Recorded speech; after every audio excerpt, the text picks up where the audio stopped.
Monique Pinson-Charlot, bonjour. Bonjour. Nous vous recevons pour une chaîne internet qui s'appelle Thinkerview. Nous sommes en direct. Est-ce que vous pouvez vous présenter succinctement ? Je suis Monique Pinson-Charlot, je suis sociologue, je suis née en 1946, donc j'ai 73 ans, et je suis mariée avec Michel Pinson depuis fort longtemps, et c'est avec Michel, à qui je fais coucou, que j'ai écrit 25 livres à quatre mains, donc avec lui, sur les dominances, sur la caste, sur l'oligarchie, avec des enquêtes dans le cadre que j'ai mené avec lui, dans le cadre de notre statut de chercheur au CNRS, ce qui a été évidemment une légitimité qui nous a beaucoup ouvert les portes. Et voilà, et je suis, j'espère, pour ça j'ai fait un petit coucou à Michel pour lui dire que je vais essayer d'être à la hauteur du cadeau que vous nous faites, puisque autant de temps pour... Pas de cadeau. Ah vous allez voir que pour moi, je le vis comme un cadeau. En tout cas, je vais voir si c'est pas un cadeau, mais pour l'instant, je le vis comme un cadeau. Et voilà, pouvoir développer sans être coupé, sans être agressé, comme c'est souvent l'habitude dans les médias traditionnels. Et même paradoxalement, sur les chaînes publiques. Moi, ça m'hallucine toujours quand ça ne se passe pas bien pour nous, que la pensée critique ne peut pas s'exprimer sur France 2, sur France 5, maintenant souvent sur France Inter, France Culture. C'est quand même terrible, alors qu'il y a 10 ou 15 ans, avec Michel, on passait régulièrement dans les médias. Vous avez senti une tension, un raidissement des chaînes publiques face à ce que vous avancez sur l'étude des riches ? Ah oui, ça c'est très clair. Par exemple, je peux prendre l'exemple de Célébdo pour notre dernier livre, Le président des ultra-riches, sur Emmanuel Macron et tous les cadeaux qu'il a fait aux plus riches par dizaines de milliards d'euros dès qu'il est arrivé à l'Élysée. Eh bien, à Célébdo, au total, j'ai été coupée, je ne sais pas, 58 fois, enfin un nombre incalculable. Apathy me gueulait dessus comme un pitbull sur sa proie, parce que j'avais osé dire que la presse n'était pas libre et qu'il n'était pas d'accord. Et j'ai même été coupée. Donc, si vous voulez, c'est quand même des choses qui sont graves. Vous avez été coupée au montage ? Oui, j'ai été coupée au montage quand je lui ai parlé du siècle, pour savoir... pourquoi les journalistes allaient rencontrer les hommes politiques au siècle tous les derniers mercredis de chaque mois, en se rendant aujourd'hui au Cercle de l'Union Interalliée, 33 rue du Faubourg Saint-Honoré. Et donc voilà, donc là j'ai senti que le ton montait. Alors Acrimed, un organisme qui critique les médias et qui fait un travail, je trouve, en tout cas extraordinaire. Moi, ça m'a fait plaisir qu'ils aient fait ce travail sur cette émission. Ils ont fait un décryptage complet, qu'ils m'ont soumis, que j'ai validé. J'ai essayé de me rappeler qu'est-ce que j'avais pu dire qui puisse être censuré, qui soit aussi grave et aussi dangereux. Et puis, au cours d'une insomnie, je me suis bien rappelé que c'était le siècle dont j'avais parlé. Et donc, j'ai attesté que c'était bien du siècle que j'avais parlé, qu'il n'avait pas supporté. Donc vous avez étudié les réseaux de pouvoir. Qu'est-ce que c'est le siècle ? Qu'est-ce que c'est le siècle ? Qu'est-ce que c'est le Bilderberg ? Qu'est-ce que c'est ce type de think tank, de dîner Oui, vous avez raison, vous pourriez dire etc., parce qu'il y en a énormément.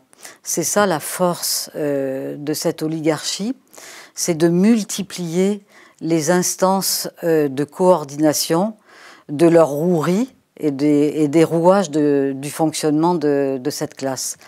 Et donc, il y a de multiples associations, de multiples cercles, de multiples think tanks. Comme il y a à gauche aussi. Comme il y a... ça, je ne dis pas le contraire, mais en tout cas, là, je parle de ce sur quoi j'ai enquêté avec Michel. Et donc, le siècle est un des cercles sur lequel nous n'avons pas travaillé en 1986, quand nous avons commencé, Michel et moi, à prévenir le CNRS que désormais nous travaillerions tous les deux ensemble, que nous abandonnions pour Michel, provisoirement et puis pas pour nos enquêtes, la classe ouvrière, les ouvriers dans les Ardennes Michel, et puis moi je travaillais plutôt sur les classes moyennes, instituteurs, fonctionnaires et hauts fonctionnaires. et que nous allions travailler sur la très grande bourgeoisie, comme on se la Qu'est-ce que vous entendez par très grande bourgeoisie? Voilà, alors ça je vais le préciser, mais je termine d'abord sur le siècle, pardon. Et donc, ce qu'il y a d'intéressant, c'est que justement, pour essayer de comprendre qu'est-ce que c'était cette grande bourgeoisie, on a eu cette idée géniale de se dire, on va essayer de se faire introduire dans des cercles. Alors donc, on avait un premier contact avec le Jockey Club, rue Rabelais, dans le 8e arrondissement, qui est un cercle de l'aristocratie, de la noblesse, qui a été constitué au milieu du 19e siècle sur la base de la passion du cheval. Et pour avoir accès aux annuaires de ces cercles, qui évidemment ne sont pas publics, qui ne sont pas enfermés dans des coffres-forts sous le sceau du secret absolu, mais qui peuvent être dans les bibliothèques de ces cercles. Et donc, on est arrivé, alors on rentrait par la grande porte au Jockey Club, mettons à 8h30, quand la bibliothécaire, Madame Marchand, pouvait nous recevoir. On consultait les annuaires, on notait toutes les adresses, les noms, les professions, enfin on faisait tout un travail de sociologue.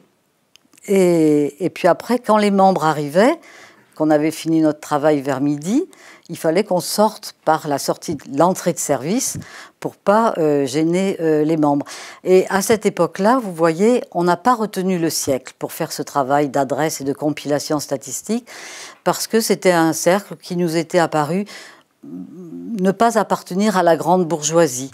Et donc en 86, ça veut simplement dire que à cette époque-là, la collusion entre les médias et le monde politique n'était pas aussi forte que celle que l'on connaît aujourd'hui. Ça vous est passé simplement sous le nez? Non, je pense que c'était... Enfin, en tout cas, je le vis toujours comme une analyse sociologique assumée. On a pu se tromper, mais en tout cas, c'était assumé de notre part. Tandis qu'aujourd'hui, oui, on le retiendrait, parce qu'aujourd'hui, la collusion des élites, mais en principe, je retire ce terme d'élite parce que je ne l'emploie jamais, il est bien trop flatteur. La collusion des membres de cette caste, de cette classe dominante, de cette confrérie des grandes familles, de cette caste, je l'ai déjà dit, de ces prédateurs. Suivant comment je suis en colère, les mots peuvent changer. Alors, je ne sais plus où j'allais.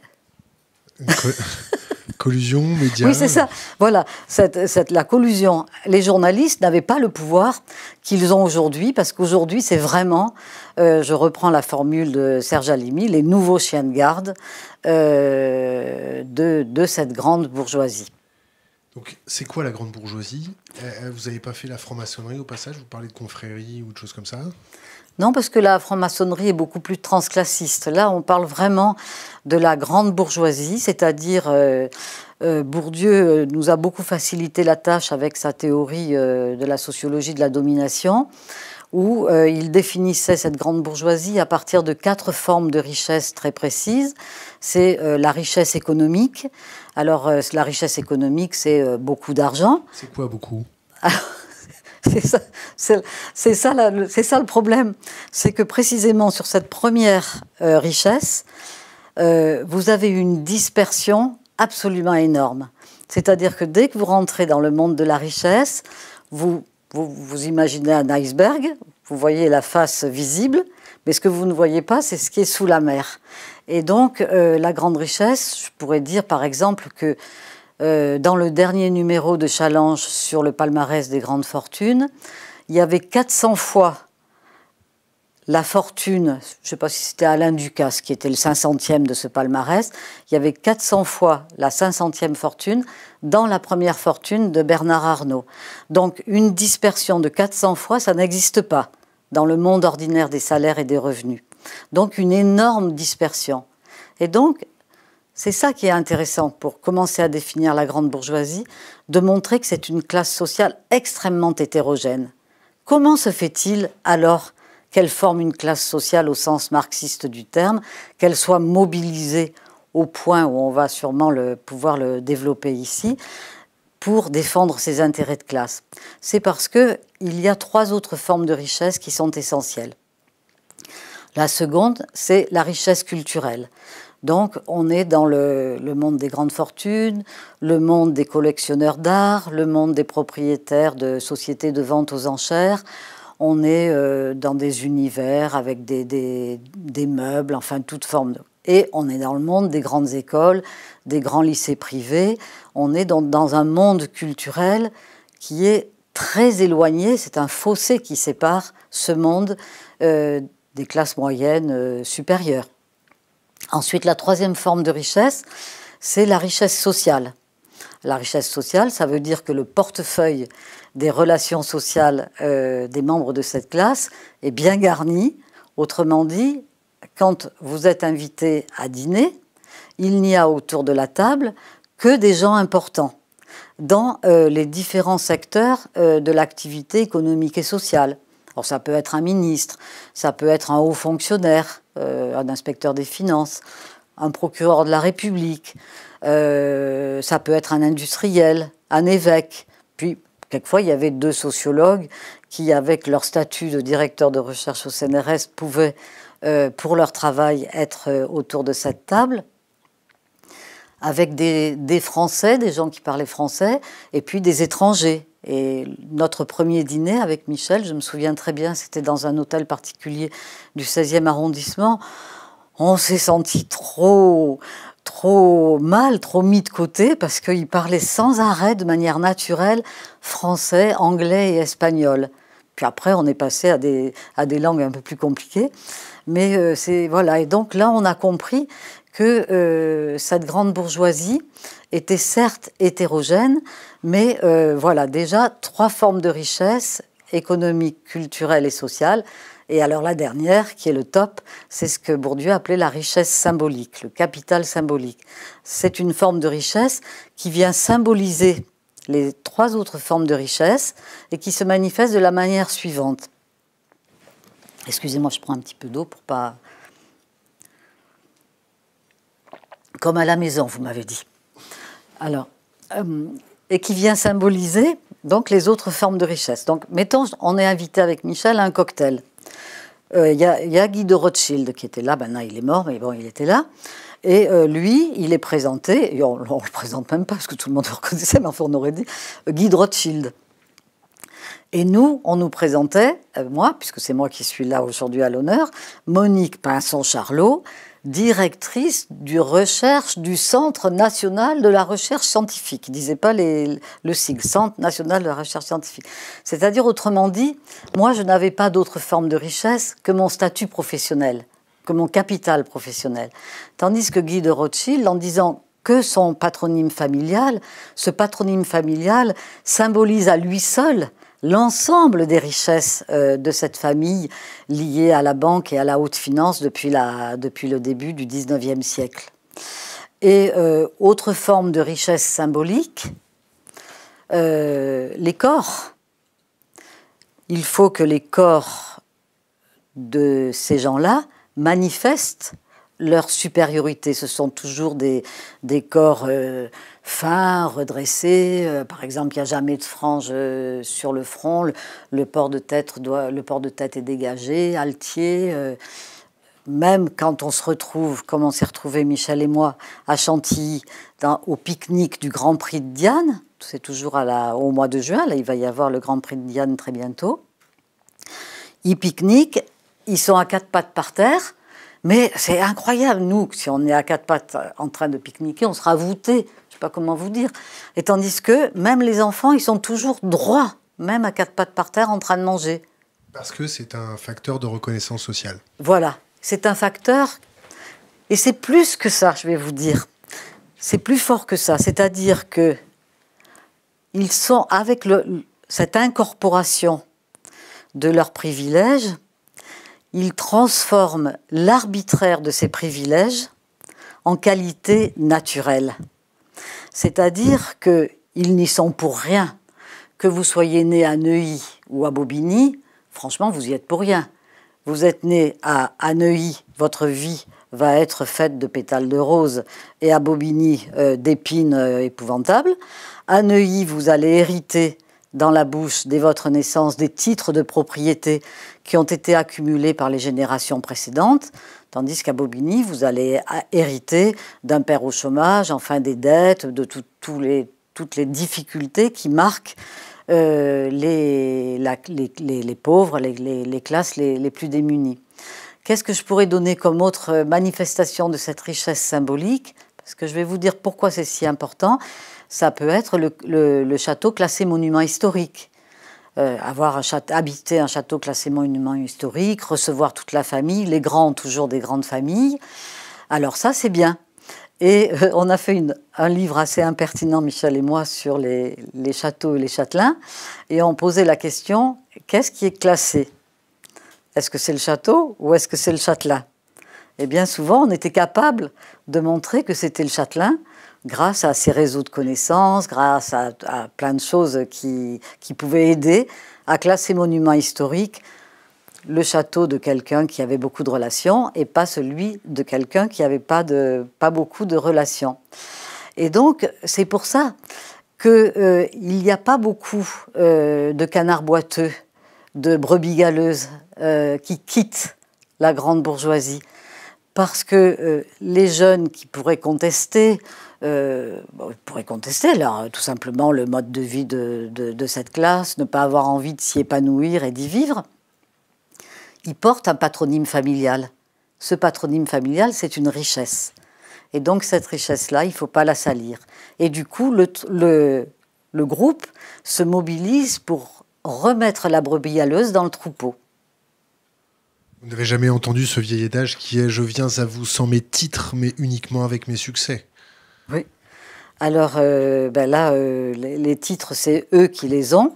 Et le problème, c'est qu'ils ont les succès. C'est-à-dire que c'est une classe où on est toujours dans le cumul.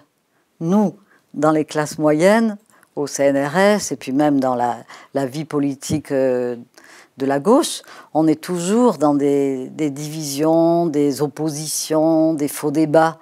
Dans la grande bourgeoisie, ils sont toujours dans le cumul des richesses, le cumul des énergies de chacun. Par exemple, on a fait un travail spécifique, un livre spécifique, uniquement sur la famille Rothschild. Et là, on voit bien comment, quand on prend une famille avec tous les membres des différentes branches de cette famille, comment, si le fils aîné de telle branche n'est pas trop intéressé par reprendre la succession dans la banque et la finance parce qu'il est passionné de chasse à courre, il est passionné de peinture, il est passionné d'autres choses, de théâtre par exemple, je pense à Henri, qu'à cela ne tienne, c'est pas un problème. L'essentiel, c'est d'être excellent dans son choix. Parce que de toute façon, les grands ont des grandes familles, ça c'est une expression de Pierre Bourdieu, et on trouvera toujours un neveu pour prendre la succession dans la banque, la finance, dans les affaires qui sont le cœur nucléaire de la richesse de la famille. Quelles étaient les conversations de ces salons feutrés? Quels étaient les sujets les plus abordés? Quels étaient le vocabulaire, la sémantique employée? Alors c'est vrai que c'était un vocabulaire quand même avec des expressions spécifiques. Par exemple, je me souviens, le comte Cahen d'Anvers, quand c'est moi qui ai fait le premier entretien dans la noblesse avec ce monsieur, qui m'a reçu dans son hôtel particulier dans le 16e. On a fait un entretien de 3 heures, il avait 78 ans.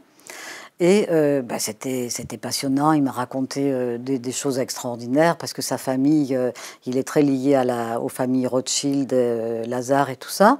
Et avec une vie à l'échelle de la planète, complètement cosmopolite, des affaires au Paraguay, en Argentine, enfin des trucs incroyables. Lui qui pilotait son avion, il avait à peine 17 ans. Enfin bref, une vie d'aventurier,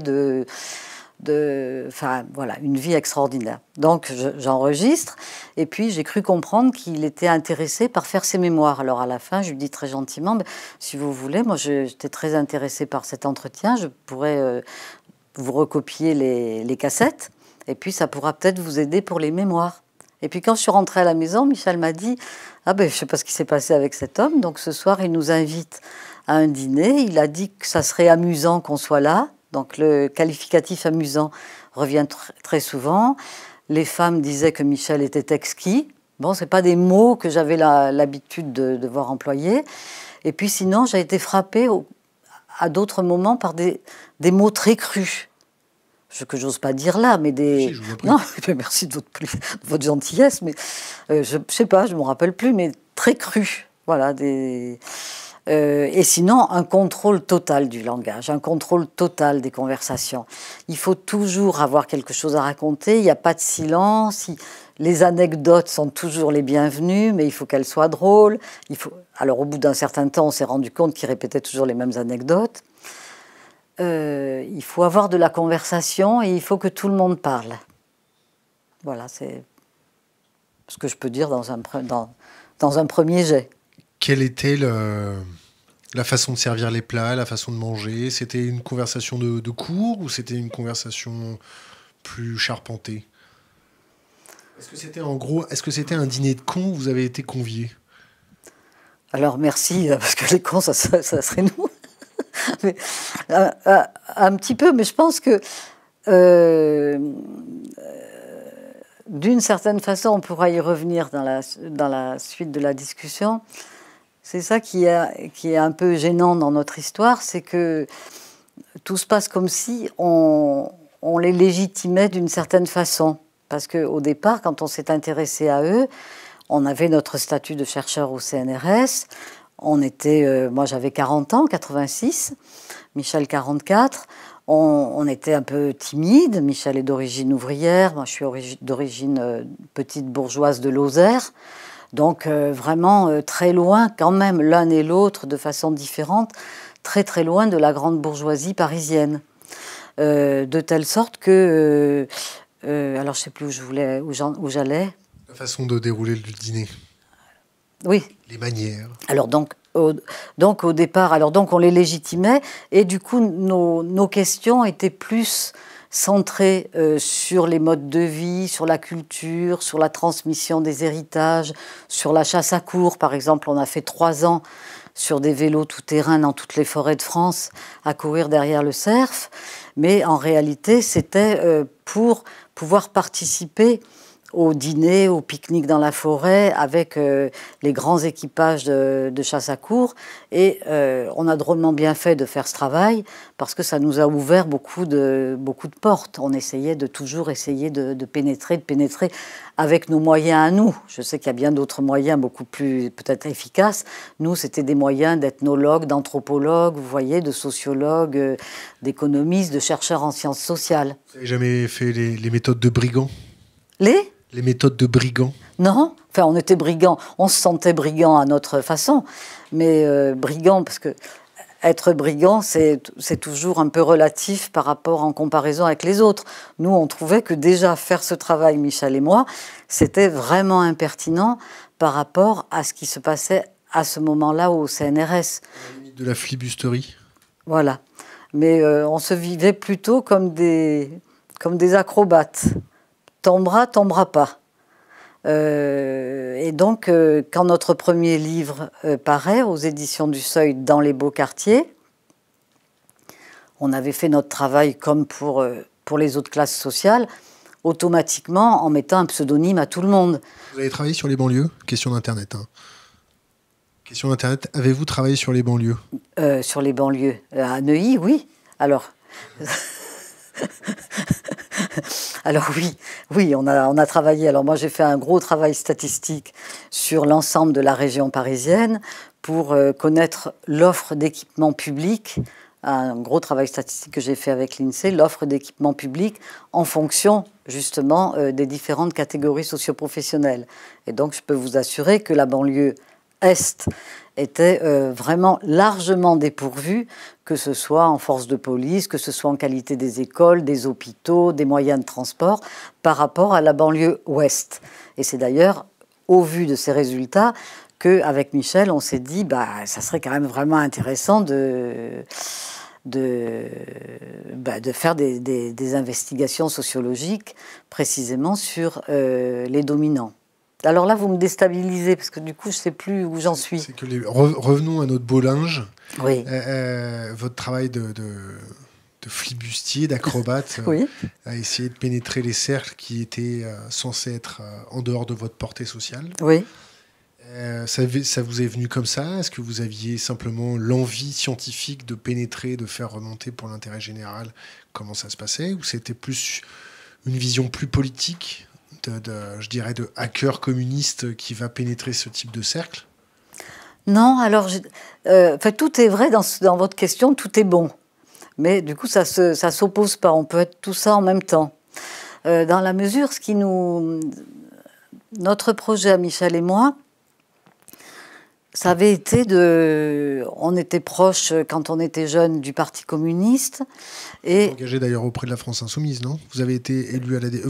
Non, j'ai eu quelques jours l'investiture de la France Insoumise. Pour la députation. Voilà, et puis qui m'a été retirée très vite. Donc, mais enfin, peu importe. C'était...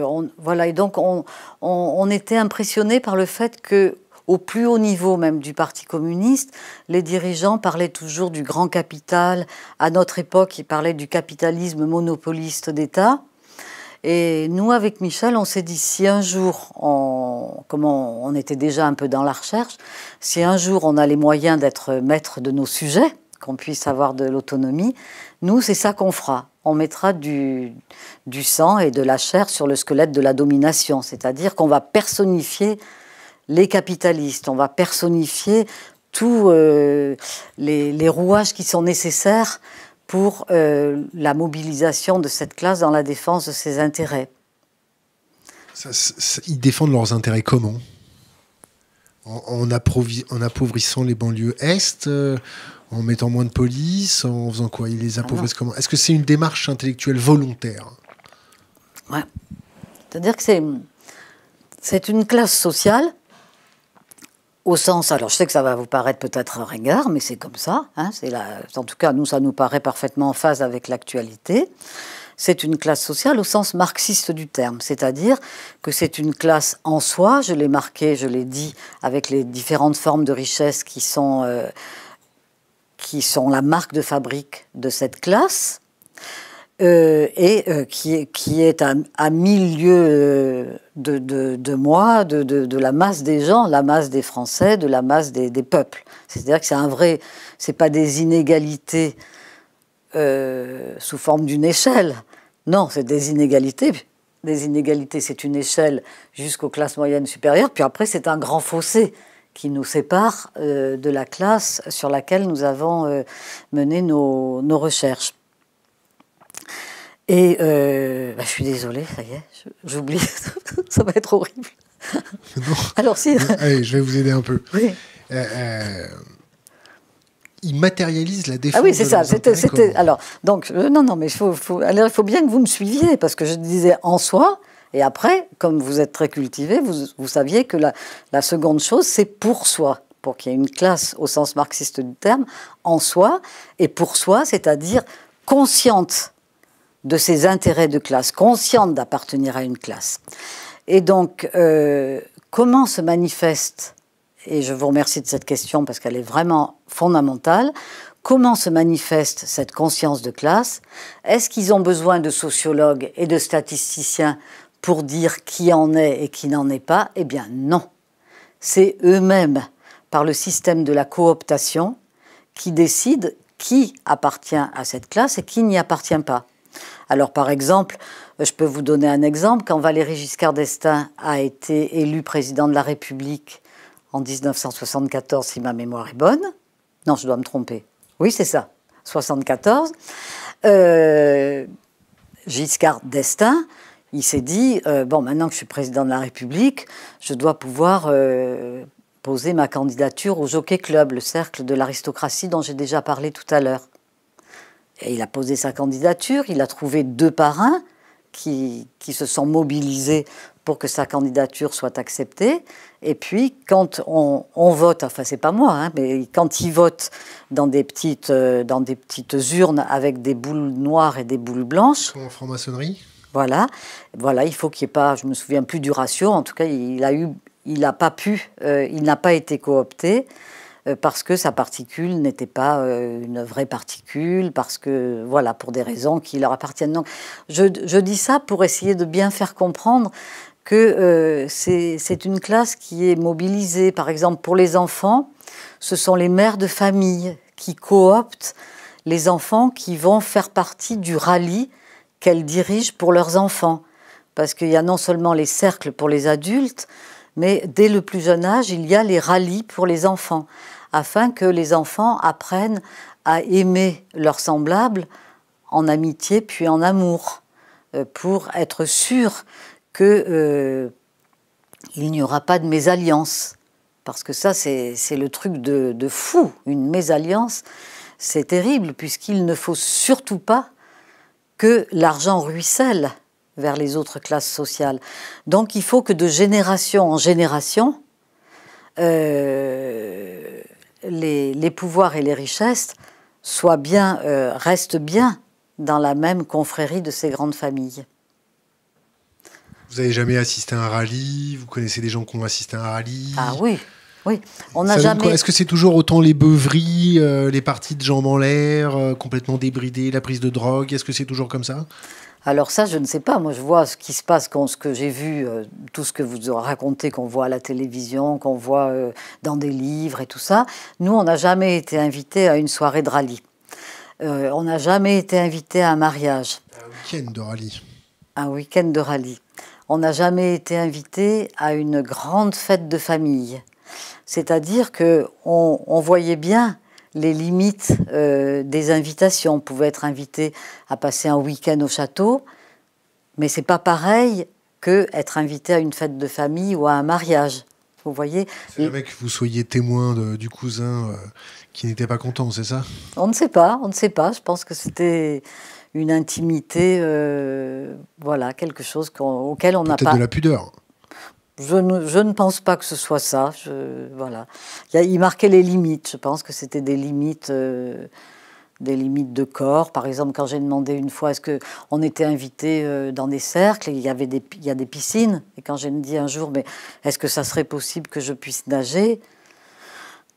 Ah non, enfin, j'ai compris que j'avais commis, que ma question était... l'erreur de on ne mélange pas les corps, quoi. On ne mélange pas les corps. Oui, c'est moi qui dis ça. Ça, c'est moi qui le dis. Bon, revenons à nos moutons. Oui. Je vous laisse voir. Oui, comme à la maison. Désaltérer. Est-ce que vous votez? Oui. Oui, mais alors, alors là, c'est toute une évolution dans ma vie, parce que je suis née en 1946, donc les femmes ont eu le droit de vote en 1945. Et donc, comme je suis une petite femme, je dirais pas féministe, mais enfin rebelle, je me suis dit, j'ai toujours eu envie de voter. J'avais vraiment envie de pouvoir m'exprimer. Et bien entendu, aujourd'hui, le vote est tellement dévoyé, manipulé, construit par cette oligarchie pour que les gens... Manipulé comment? Par les... Vous êtes les gens votent en âme et conscience, non? Mais pas du tout. Alors, c'est manipulé. L'avocat du diable. Oui, je sais bien. Mais c'est manipulé très en amont par les instituts de sondage. Pourquoi est-ce que les milliardaires investissent dans les instituts de sondage? Pourquoi est-ce que les milliardaires investissent dans les médias? Si c'est pas pour nous traficoter les cerveaux, pour obtenir, contre notre propre gré, notre consentement à aller dans telle ou telle direction. Et donc là, alors pour ces européennes, Macron qui dit qu'il va faire de la proportionnelle, qui fixe le seuil le plus élevé d'Europe, 5%. Voilà, c'était décourageant de... Si les gens se font manipuler par des milliardaires oui. Et des instituts de sondage, c'est peut-être qu'ils le méritent, non? S'ils n'ont pas un esprit critique, s'ils n'ont pas une autodéfense intellectuelle, s'ils se complaisent dans cette douce torpeur et moite torpeur, aussi pertinente qu'un filet d'eau tiède, est-ce qu'ils le méritent? C'est pas ma façon de parler. C'est-à-dire que quand vous êtes le nez sur le guidon, que vous avez la vie tellement dure, que vous avez les gosses à aller chercher, donner le bain, puis il n'y a pas d'argent pour manger, que c'est la galère, comme les Gilets jaunes ont raconté leur vie, de galère en galère, c'est pas vrai. On n'a pas la possibilité d'avoir l'esprit critique. Et on a d'autant moins la possibilité d'avoir l'esprit critique que la pensée critique est absente totalement des grands médias. On est honnêtement, moi je parle comme je parle, on est dans une dictature qui ne dit pas son nom. C'est-à-dire que c'est le monde d'Orwell de 1984 avec un parti unique. Alors nous, c'est pas un parti unique, mais c'est la pensée unique. Parce que vous passiez sur France 2, j'ai parlé de France 5, mais que ce soit TF1, la même semaine, je suis passée à CNews de Bolloré et à Célébdo, mais c'est la même chose. La pensée critique n'a plus sa place. On ne peut rien dire. On est muselé. Et donc... Vous avez oublié de préciser quand la plèbe a la tête dans le guidon, il faut aussi rajouter que les situations stressantes activent dans le cerveau des comportements primitifs qui sont des réflexes de protection. Et ça a tendance à rendre les gens stressés et ça les empêche de réfléchir correctement. Je vous laisse continuer. Oui, je sais que les neurosciences sont très utilisées, la psychanalyse, les sciences humaines et les sciences sociales sont très utilisées dans toutes ces manipulations idéologiques, linguistiques et corporelles.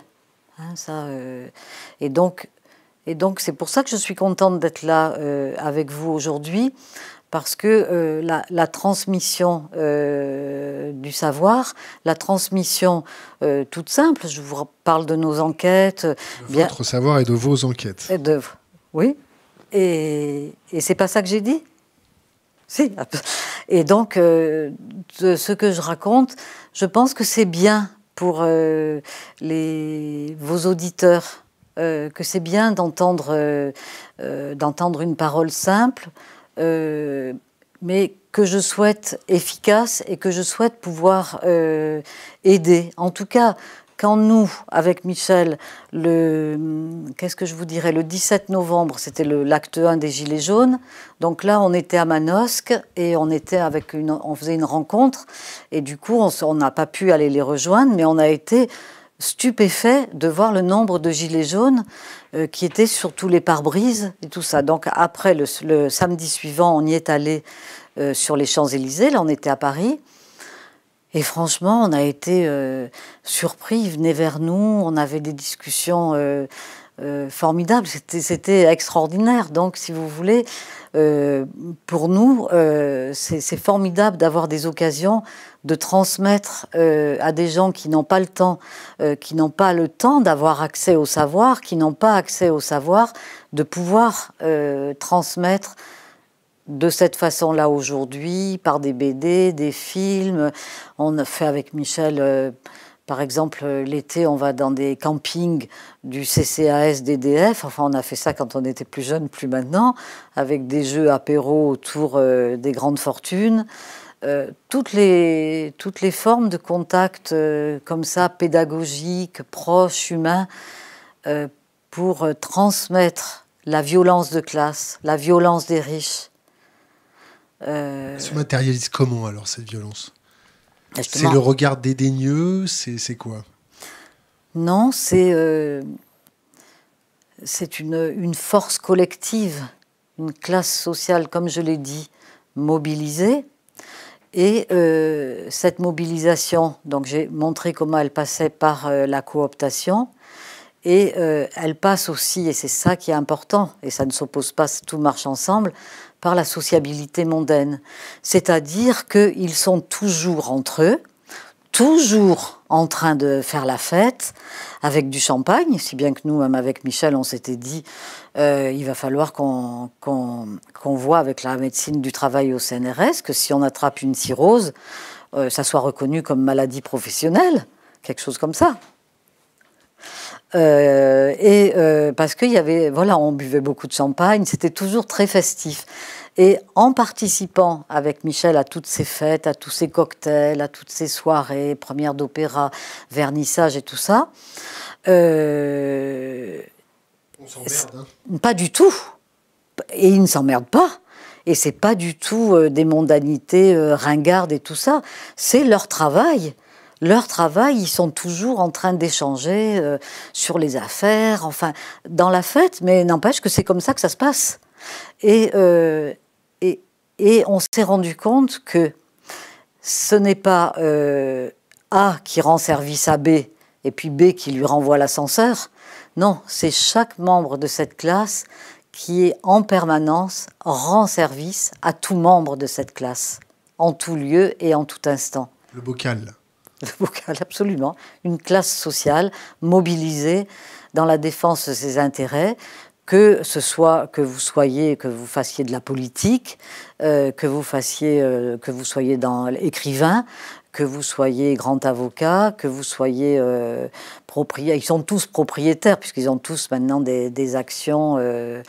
Que vous soyez un grand... Dans le 16e arrondissement, on a rencontré beaucoup d'agriculteurs, mais c'était des propriétaires d'hectares et d'hectares de voilà. Non, de bosses, de blé, de betteraves. C'était pas des métayers. On va passer à quelques petites questions d'Internet pour revenir à nos questions. Est-ce que vous avez lu le livre de Juan Branco? Qu'est-ce que vous pensez de son travail? Alors, donc, j'ai lu le livre de Juan Branco, Crépuscule, c'est celui-là. Et ben, écoutez, moi, il y a des choses qui m'ont beaucoup intéressée.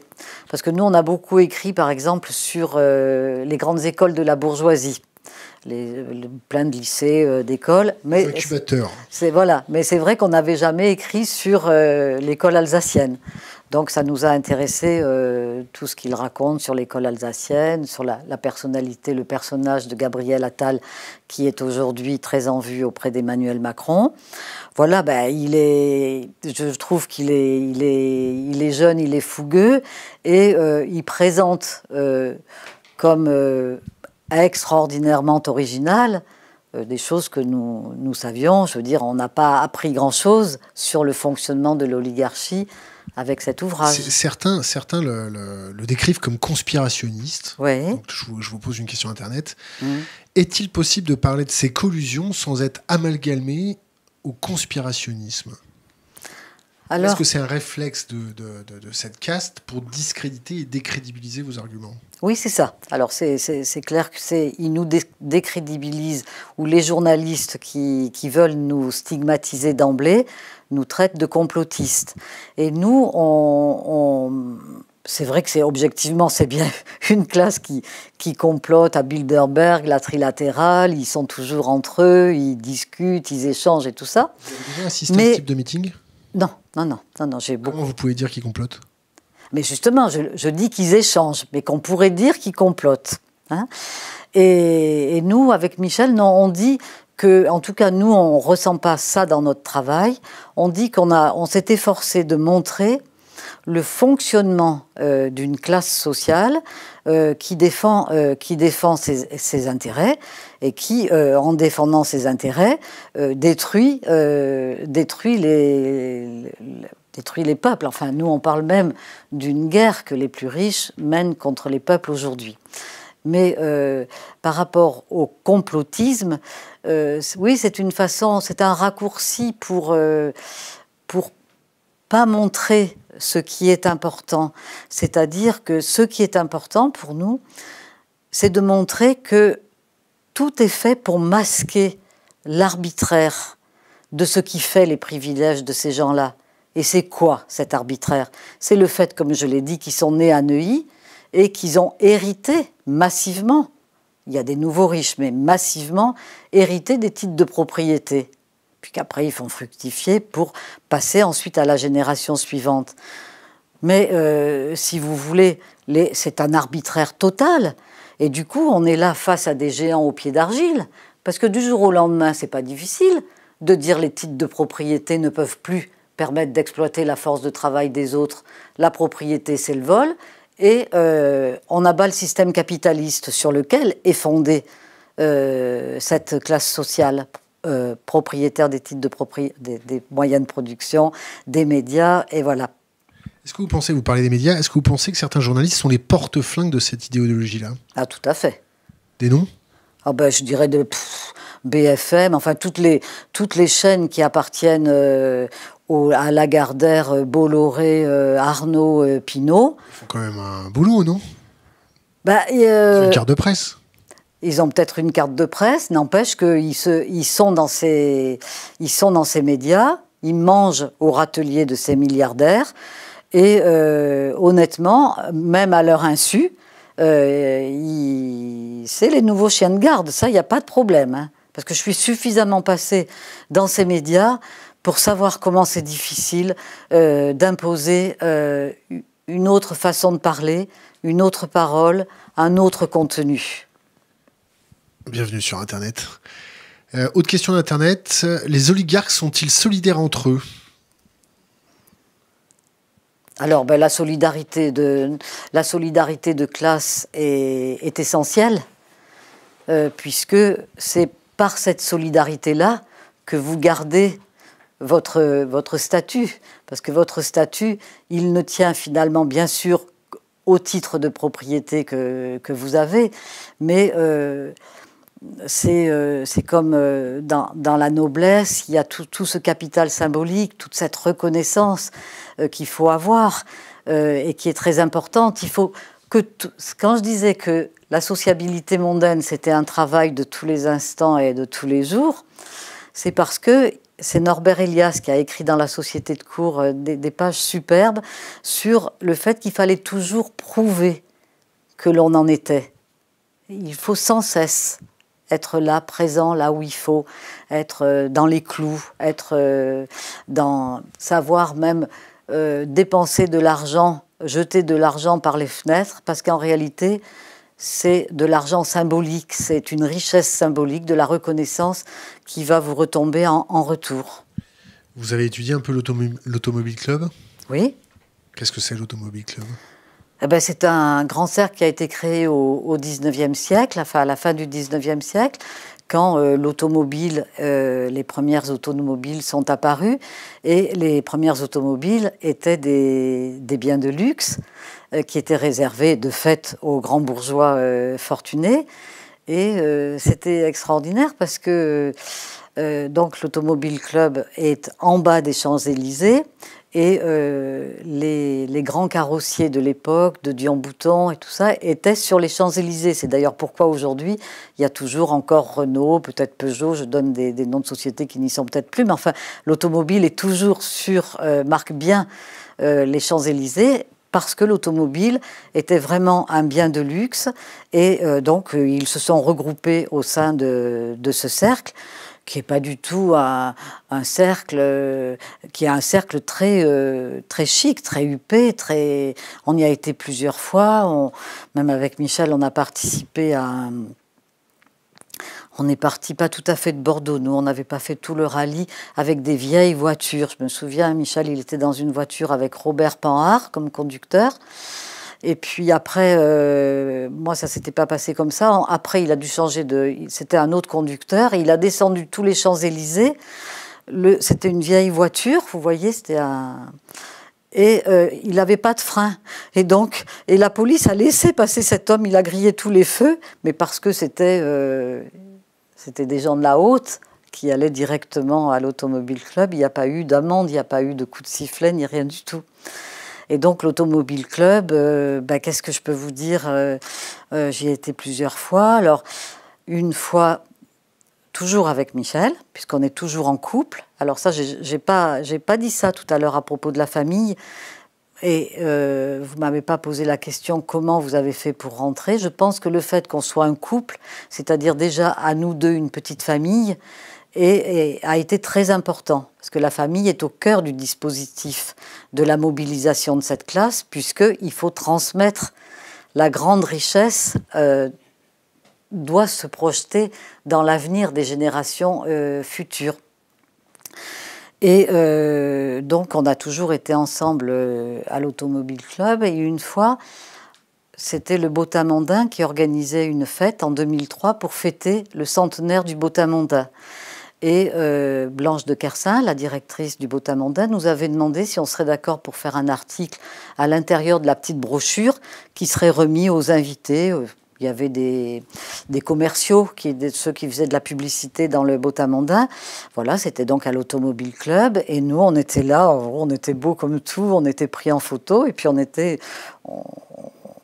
avait notre place, qu'on avait écrit dans la brochure, on était présentés. Enfin, c'était une place importante. Et une autre fois, le directeur de l'Automobile Club nous faisait visiter les locaux de l'Automobile Club parce que Jean-Christophe Rosé, qui faisait un film sur nous deux, souhaitait faire quelque chose dans l'Automobile Club. Donc on était en visite et on avait mis nos sacs à dos dans un salon à l'invitation du directeur.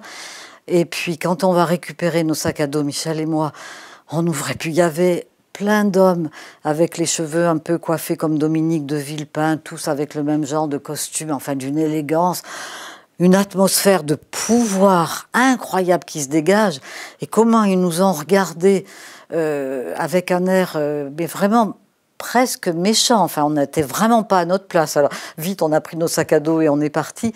Mais jamais on n'oubliera ce sentiment-là qu'on a ressenti du pouvoir, d'un pouvoir dur, d'un pouvoir violent, d'un pouvoir pas tendre. Nous, si je peux me permettre, tiens, nous, on en a filtré des cercles comme ça. Hein.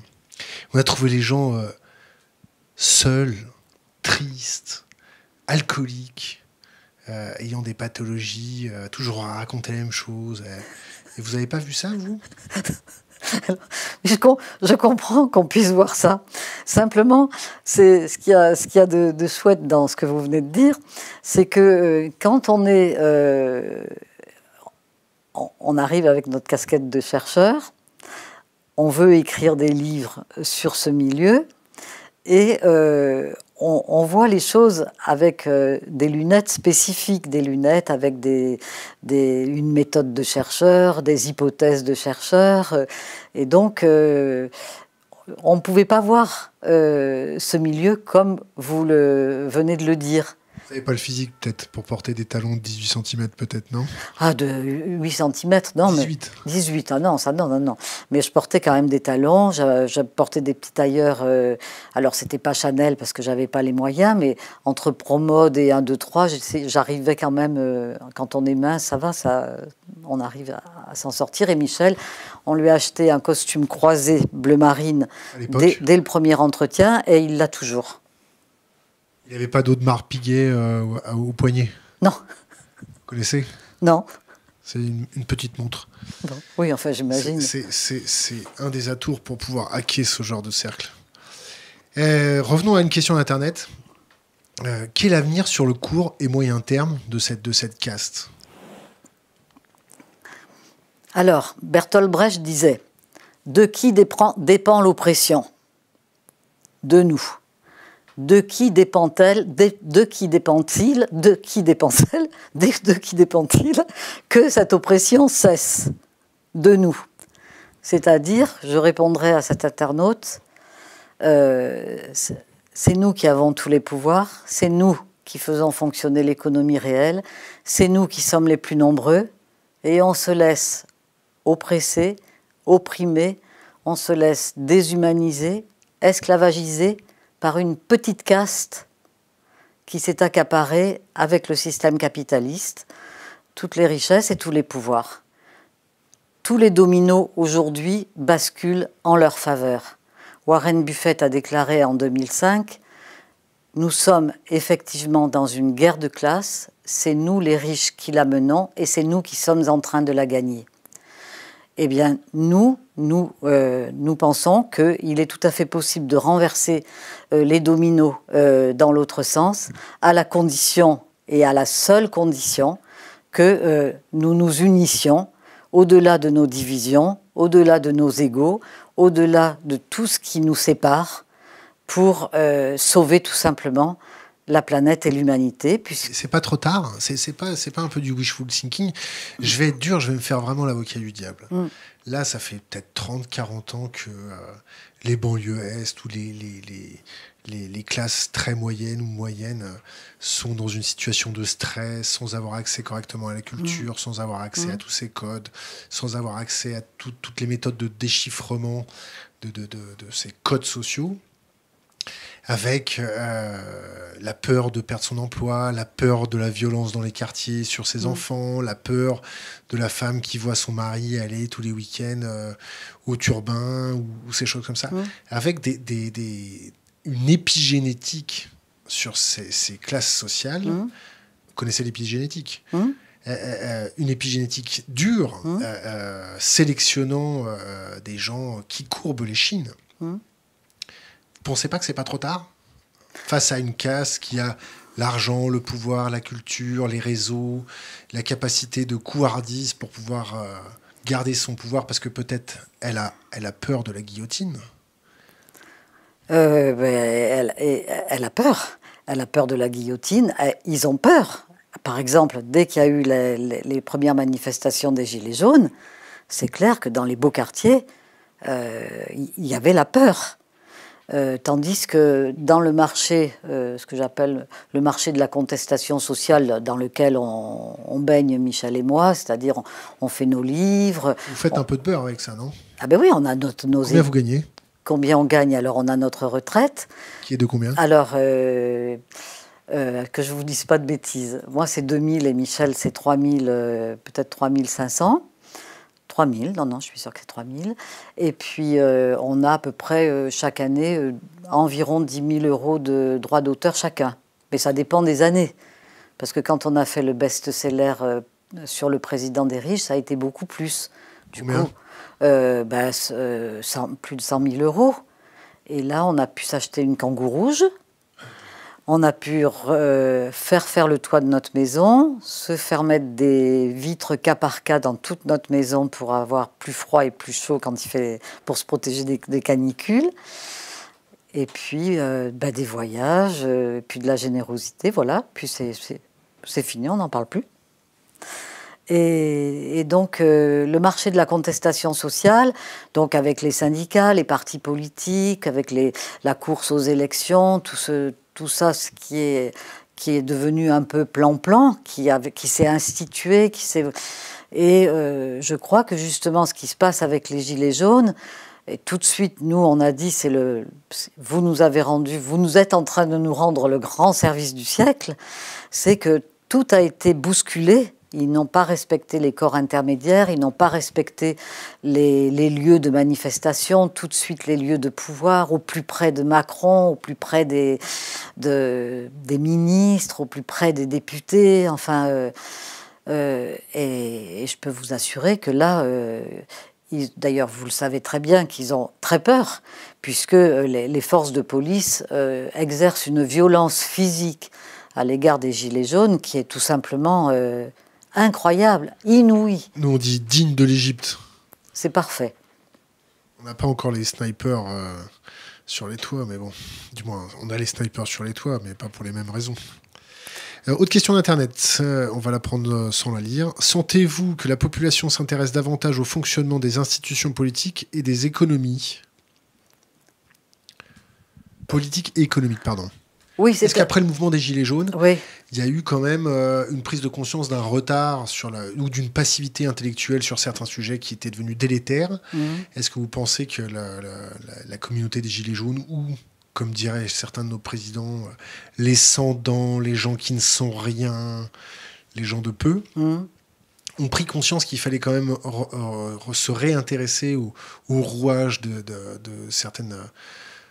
du moins certaines institutions. Oui, c'est vrai que les Gilets jaunes ont mis en avant l'institution politique en réclamant le référendum d'initiative citoyenne, en réclamant le tirage au sort, enfin.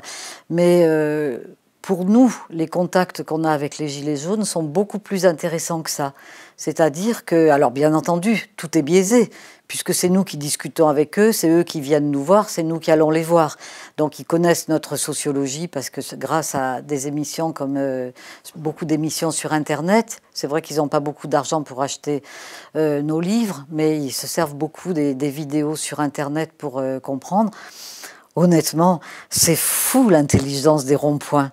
C'est des véritables universités populaires. C'est fou comment ces gens-là, qu'on croyait foutus, mais pas, je ne leur jette pas la pierre, parce que leur vie était trop difficile, toujours loin, toujours dans leur bagnole, à rouler, justement tous ces ronds-points. On se dit, mais ça engraisse qui, tous ces ronds-points et tout ça?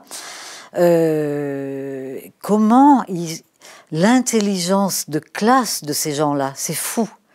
Et même, je vous dirais, quelquefois, c'est ça. À côté de militants encartés depuis des années, je me dis, bon, voilà, là, on sent de la fraîcheur de classe, une conscience de classe extrêmement forte. Est-ce que pour vous, est-ce qu'on peut faire un parallèle avec la période des cahiers de doléances? Ça, je ne suis pas suffisamment historienne pour vraiment... Pour moi, je dirais oui. Hein, y a quelque chose qui a à voir. Maintenant, est-ce que ça... Je pense qu'il y a... Dans le mouvement des Gilets jaunes, je le dis, je suis persuadée que c'est quelque chose qui ne va pas s'arrêter. C'est quelque chose qui est beaucoup plus fort...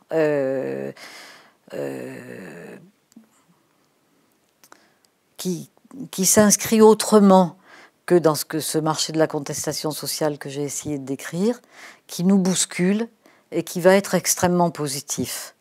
C'est-à-dire qu'il va falloir qu'on s'unisse au-delà de nos divisions, de nos sensibilités différentes. On est très nombreux, donc si on se respecte pas les uns les autres, on n'y arrivera pas. Et pourquoi ça va se faire aujourd'hui ? Je rebondis, vous avez dit tout à l'heure, est-ce que c'est pas trop tard ? Je pense que c'est peut-être trop tard, mais en même temps, je veux espérer que le dérèglement climatique va permettre l'interconnexion de toutes les inégalités et va permettre à la conscience de classe de se généraliser et de se dire mais c'est pas possible, c'est pas cette petite caste qui va nous tuer, parce que finalement, au final, avec le dérèglement climatique tel qu'il s'annonce, c'est bien la partie la plus pauvre de l'humanité qui va mourir. Comme d'habitude. Comme d'habitude. Bien sûr, parce que c'est les gens les plus pauvres qui ne peuvent pas se protéger. Déjà en Afrique, je ne sais pas combien, il y a de millions de morts chaque année qui sont recensés au titre du dérèglement climatique.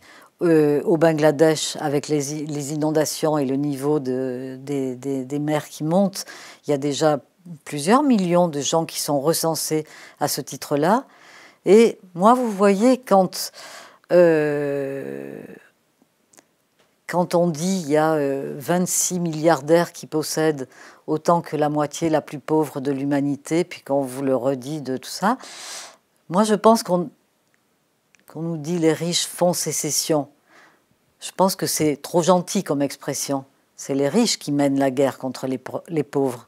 Et ces riches, ils essayent de nous habituer à ça, c'est-à-dire à ce que ça va devenir normal de se dire que on va quand même pas nourrir des bouches qui ne servent plus à rien, et on ne va quand même pas protéger des gens du dérèglement climatique, ça va nous coûter trop cher.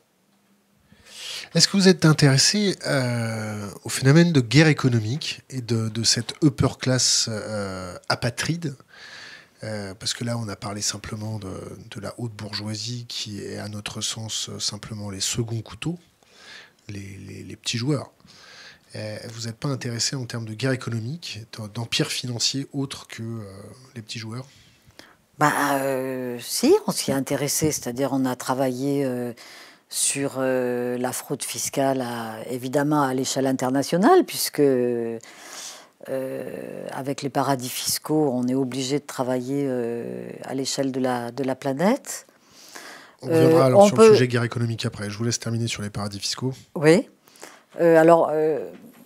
Comment vous dire là, c'est vrai que j'ai pas donné par exemple, j'ai pas indiqué les professions des gens qu'on pouvait interviewer.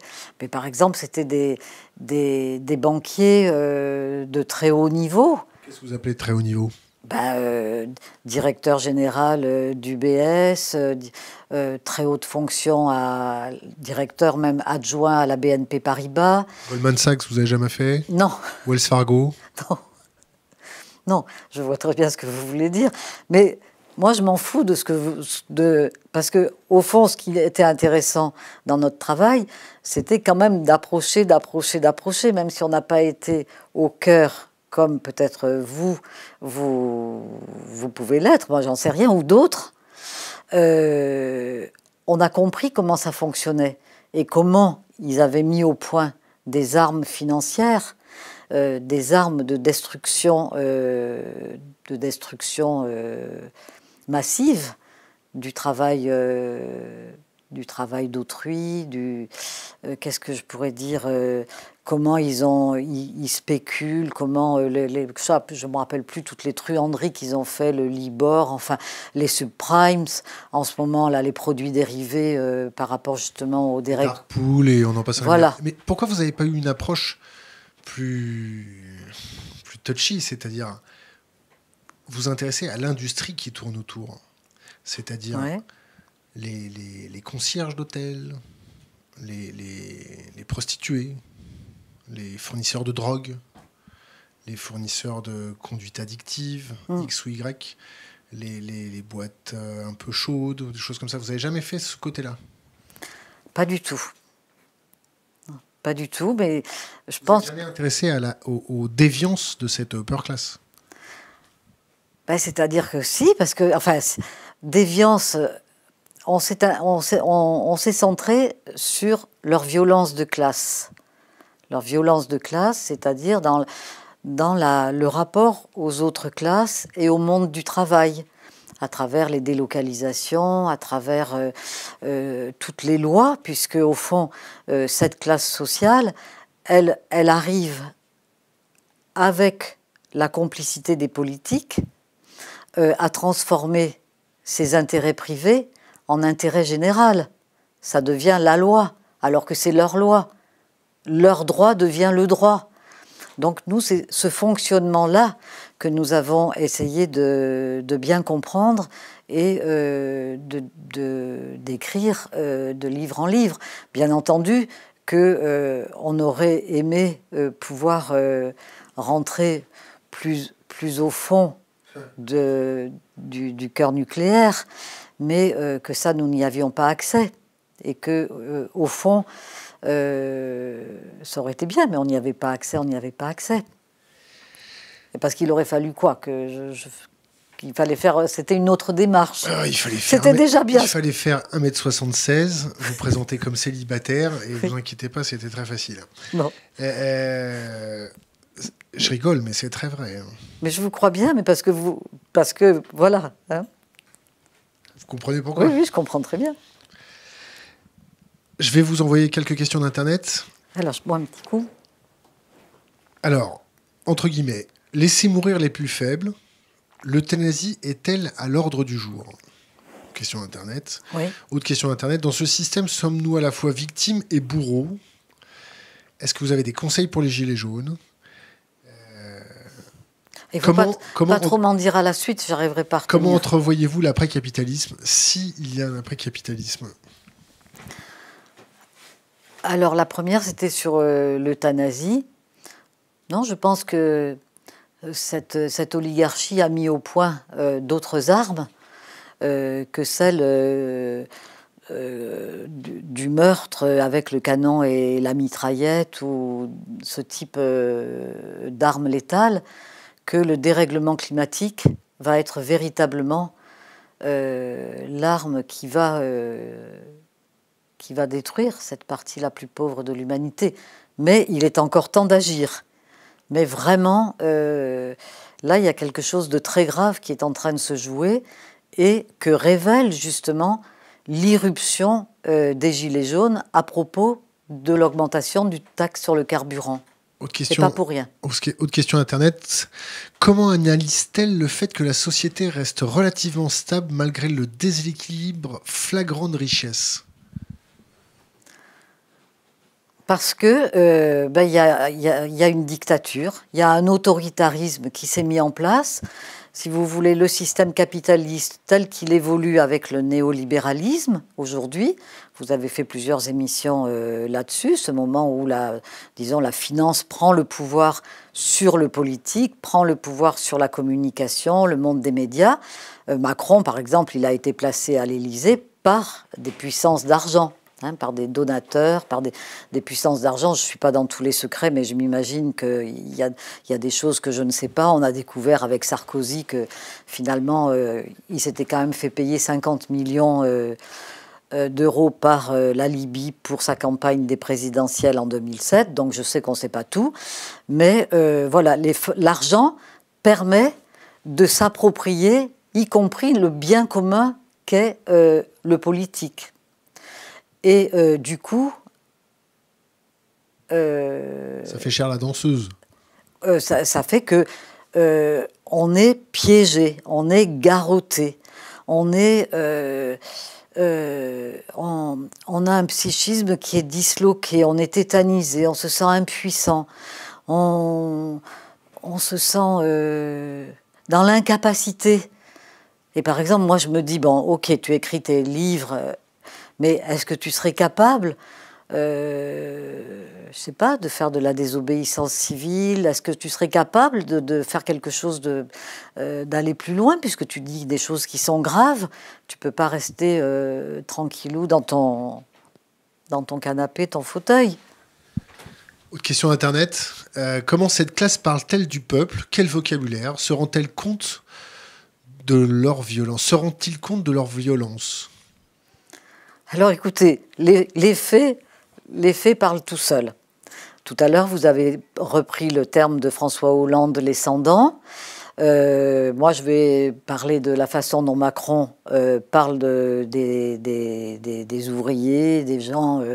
Donc, c'est des fainéants, des extrêmes, c'est des coups, c'est des charges. Tu n'as qu'à traverser la rue pour aller voir, et puis tout ce qu'il a pu dire. Le mépris de classe, il est là.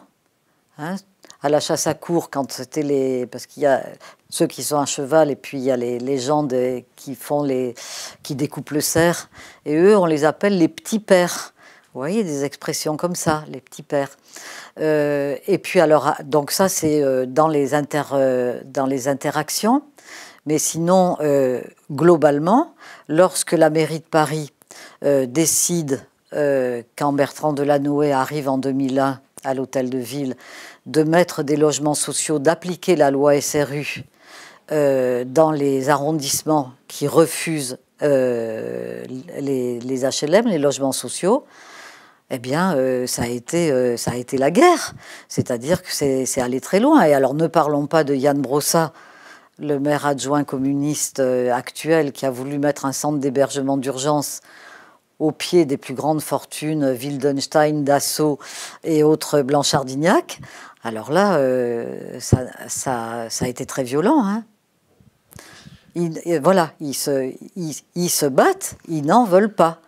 C'est-à-dire qu'ils veulent rester entre eux, parce que cet entre-soi est essentiel pour le fonctionnement, comme on l'a vu au début de l'émission, est essentiel au fonctionnement, à la mobilisation de cette classe et à la défense de ses intérêts.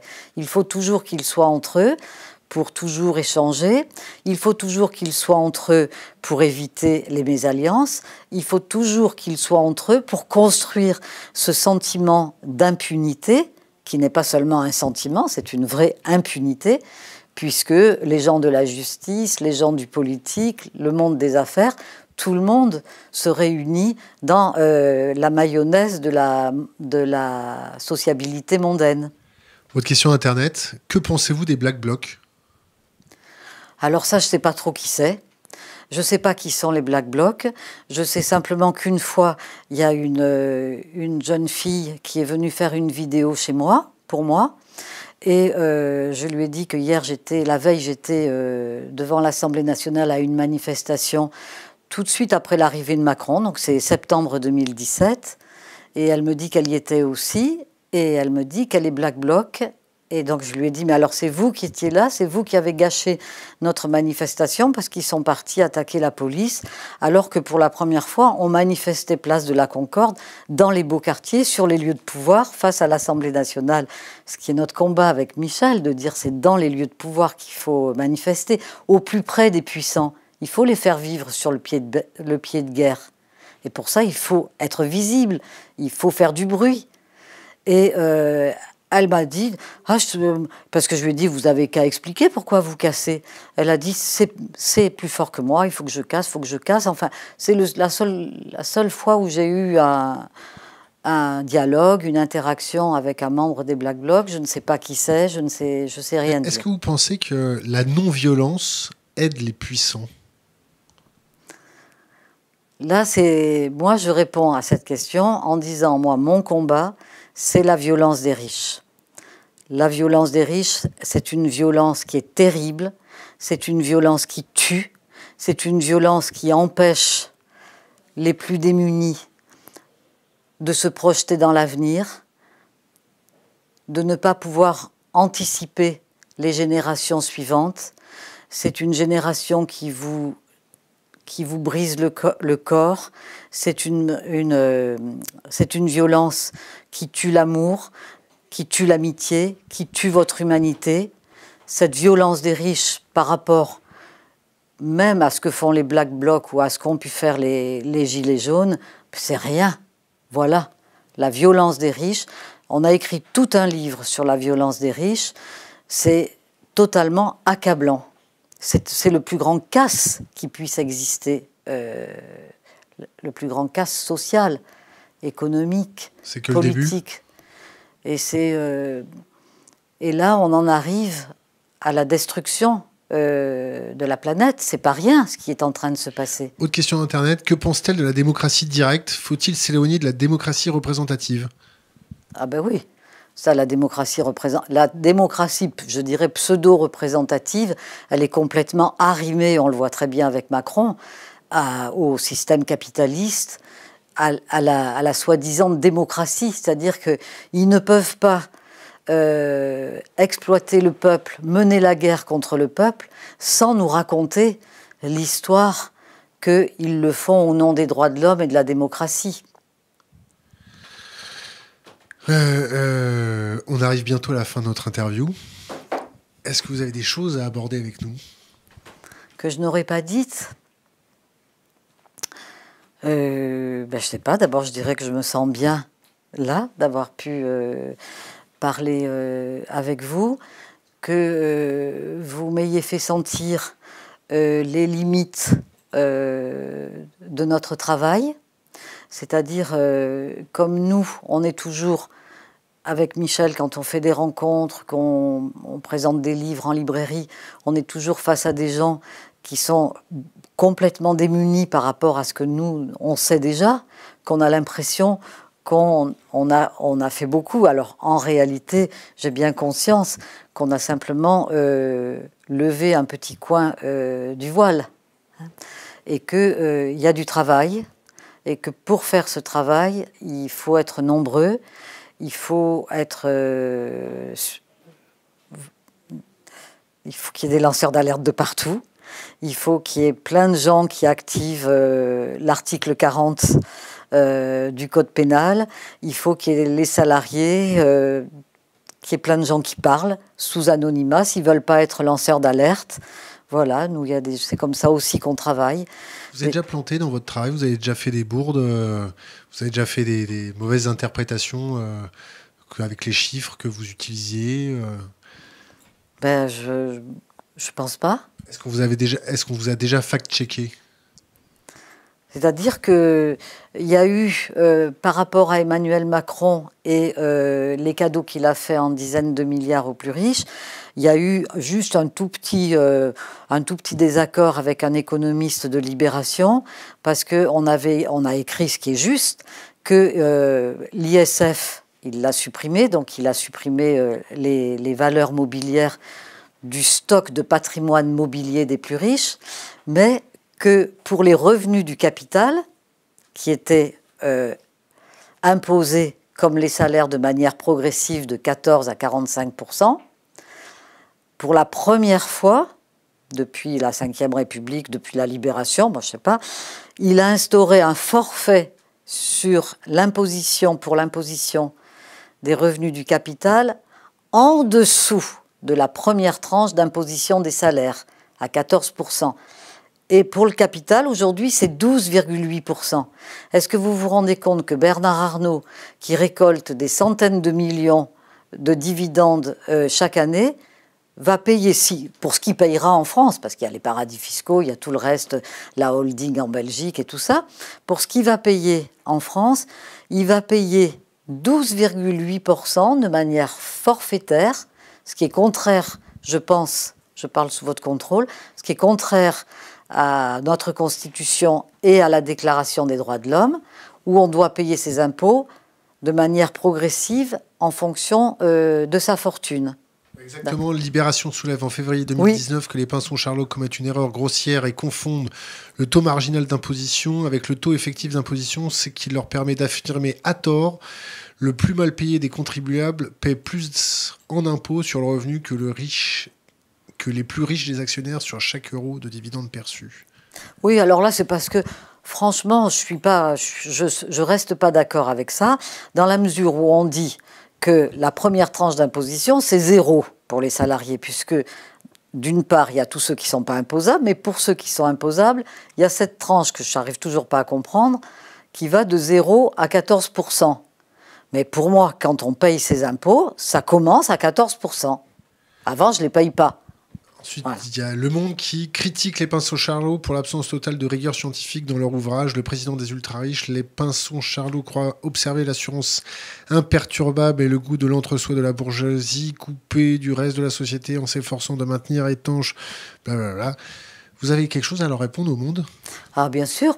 C'est-à-dire que quand on sait pas quoi dire sur le contenu d'un livre, comme le président des ultra-riches, sachant que Le Monde a quand même, que nous lisons chaque jour, a beaucoup travaillé pour propulser Macron à l'Élysée, qui a, je pense, pas de faute grave dans notre livre, en tout cas on a fait un travail sérieux, très sourcé, un travail collectif d'ailleurs aussi qui a mobilisé des gens qui nous ont aidés, qui sont remerciés dans le livre, notre éditeur notamment. Ils disent les travaux ne peuvent ainsi en aucun cas être qualifiés de travaux sociologiques honnêtes. Voilà. Ils ne cessent de prétendre les étayer par des moyens sociologiques, ce qui est inexact.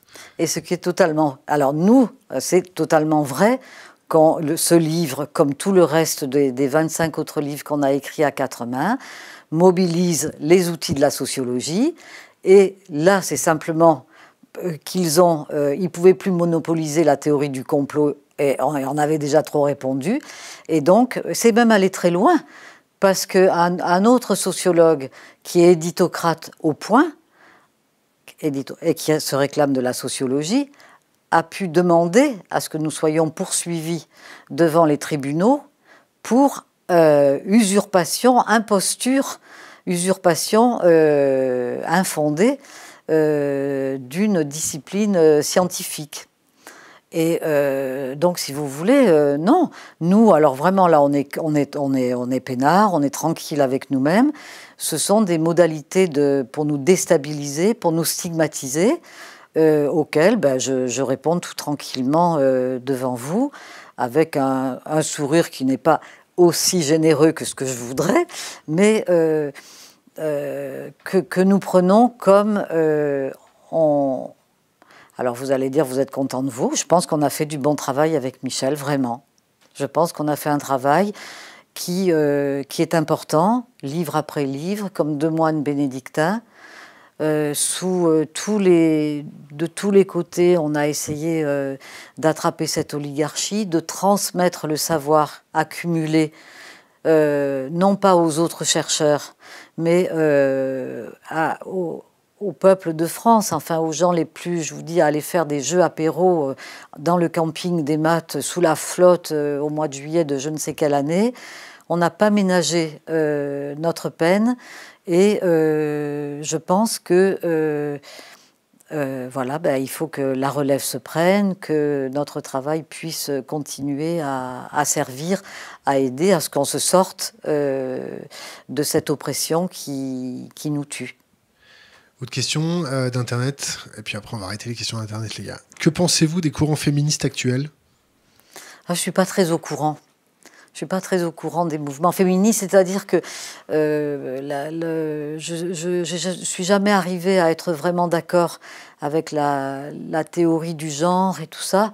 Donc je suis pas à l'aise avec cette question, donc je préfère pas répondre. Autre question, que pensez-vous des émissions de type Cache Investigation? Révèlent-elles des choses embarrassantes pour l'oligarchie ou est-ce que ce sont les miettes pour distraire le peuple? Ah ben non, il y a beaucoup de choses qui sont intéressantes dans ces émissions, Cache Investigation, Pièces à conviction, Complément d'enquête, je ne sais pas si ça continue à exister. Donc il y a beaucoup, Envoyé spécial, il y a beaucoup de choses intéressantes qui doivent mettre mal à l'aise. Mais après, il faut faire quelque chose de ces informations. Il faut faire quelque chose de ce savoir. Il faut que ça aide à la prise de conscience et à l'envie de la révolte, à la compréhension qu'il n'y a que nous, que c'est nous qui sommes complices de notre propre oppression. Révolte des esprits. Ah oui, mais après, une fois que les esprits sont révoltés, sont bien faits, le corps suit. Dernière question Internet, l'oligarchie a-t-elle conscience de sa propre destruction? Je pense que oui, parce que le fait qu'ils soient toujours sur leur qui-vive, quand il y a des grands mouvements sociaux, alors là pour les gilets jaunes on n'était plus acceptés dans les beaux quartiers, donc. Mais en 1995 quand il y a eu les grands mouvements contre Juppé avec les retraites, la SNCF et tout ça, on était là avec eux et franchement les valises étaient prêtes. Hein. Ils sentent le goût du fer derrière leur nuque. Ils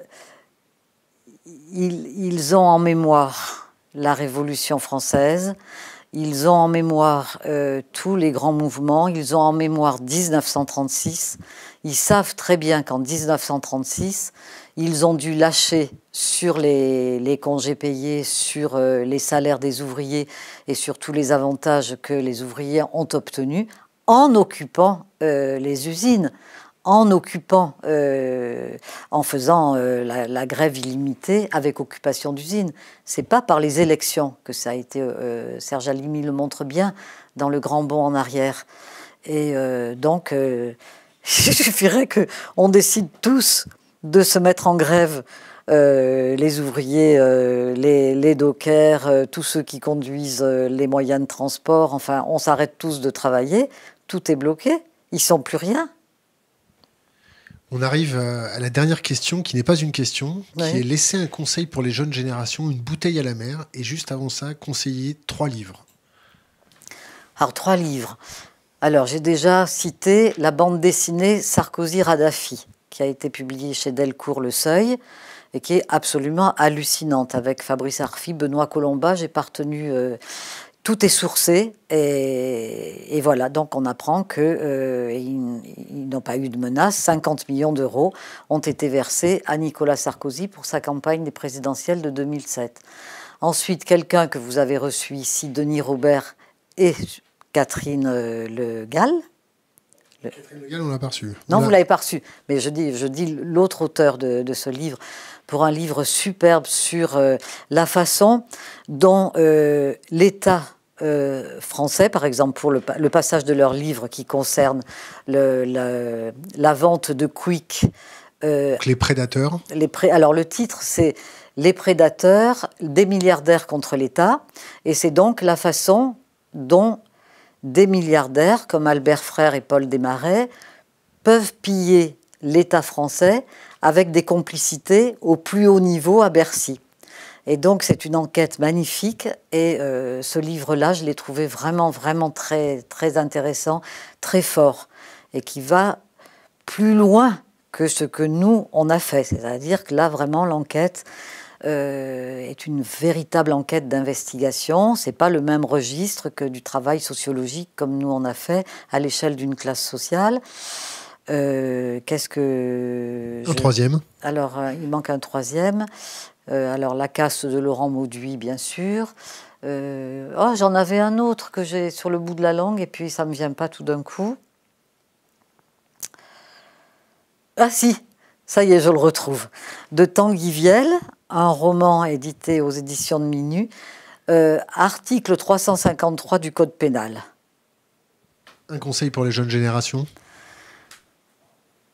Eh ben, il faut vraiment prendre conscience de l'individualisme négatif dans lequel vous tous, vous avez été construits avec l'éducation que vous recevez dans cette société néolibérale, et qu'il faut transformer cet individualisme négatif en un individualisme positif de liberté et de progrès socialement partagé. Voilà. Monique Pinson-Charlot, merci. Merci à vous. Merci beaucoup. Coupé.